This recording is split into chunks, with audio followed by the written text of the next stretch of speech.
So was revenue put ahead of her health? It's hard to argue otherwise. The fever depended on Clark to pack arenas. The WNBA leaned on her to drive TV ratings. And when the warning signs started flashing, nobody hit the brakes. That's why Caitlin Clark's season didn't end with some freak accident. It unraveled after just 13 games, the product of a season-long spiral of short-sighted decisions. And that spiral didn't just cut short what could have been a historic year for her. It dragged down the league's financial momentum with it. When Commissioner Kathy Engelbert finally addressed Clark's season-ending injury, fans instantly sensed something was off. Here was the league's leader responding to its biggest player health crisis in years, yet the statement sounded more like a polished PR release than genuine accountability. It was the textbook definition of sanitized optimism, a few lines about league growth, a touch of reassurance, but no real acknowledgement that poor officiating and a failure to protect its star had played any role in what happened. Think about the hours she poured in just for a chance to come back. Hours in the gym, trying to build strength around the injury, only to end up right back at square one. Meanwhile, fans kept hearing reports of probable return dates, but inside the locker room it was clear her body wasn't responding the way it needed to. The public was strung along. Stadiums promoted road games with Clark's name, and fans bought tickets expecting to see her, even though she was nowhere close to 100%. That disconnect still stings. And that's where the mismanagement shows. Anyone who follows sports knows injuries only get worse if they're not given time to heal. Forcing Clark into back-to-backs, long road trips, and relentless defensive pressure didn't just risk setbacks, it practically guaranteed them. Coaches had to see she wasn't herself. Her first step had slowed, her cuts lacked sharpness, and she was grimacing through minutes she never should have played. The medical staff's responsibility was to protect her, even if she wanted to push through. Instead, they failed her. The most frustrating part is that Clark never had a real stretch of games where she was fully healthy. She was slapped with a day-to-day tag at least 3 different times, each one paired with the word precautionary, as if that was supposed to be reassuring. But in the WNBA, precaution apparently meant cramming in minimal treatment, slapping on some tape, and sending your top attraction back onto the floor by the weekend. It was like watching someone run on one leg while being told everything was fine. The conversation around Caitlin Clark has baffled some NBA players, analysts, and fans alike. Why is it so hard to acknowledge something simple? Her game is electric. Diana Taurasi took shots at her, but the truth is obvious. Clark's style is exactly what draws people in. She plays with a personality and a range unlike anyone the WNBA has ever seen. She wins. She pulls up from deep. She's the closest thing women's basketball has had to Steph Curry, and yet, instead of protecting that golden goose, the league let her get battered until she broke down. When officials refused to call fouls, the result wasn't just lopsided box scores. It was Clark hobbling when she should have been sprinting. The negligence didn't just cost games, it set the stage for her season-ending collapse.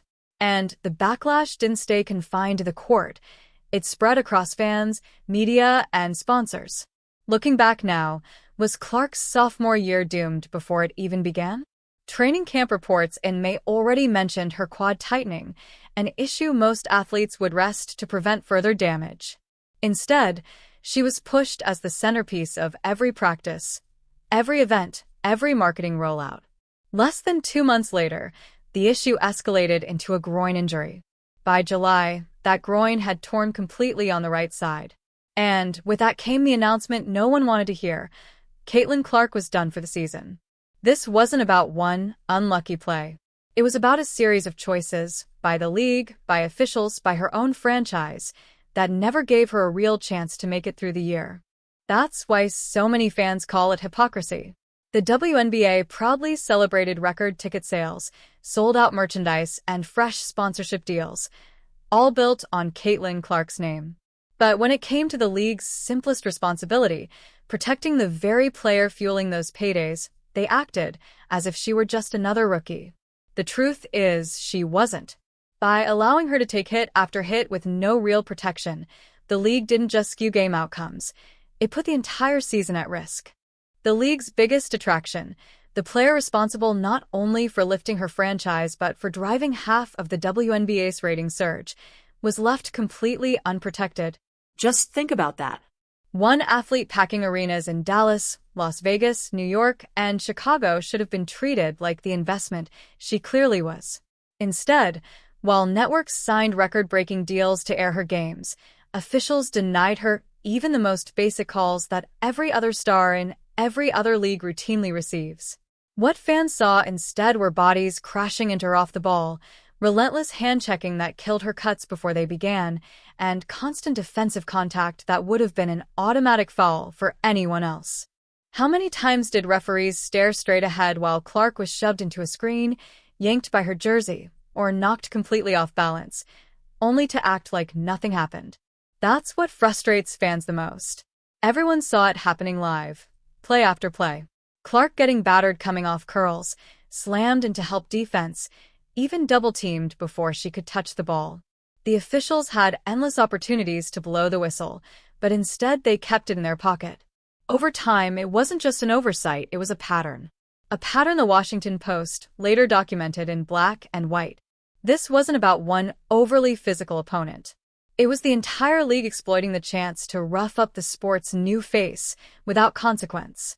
Caitlin Clark's season has come to a premature end, and the WNBA has no one to blame but itself.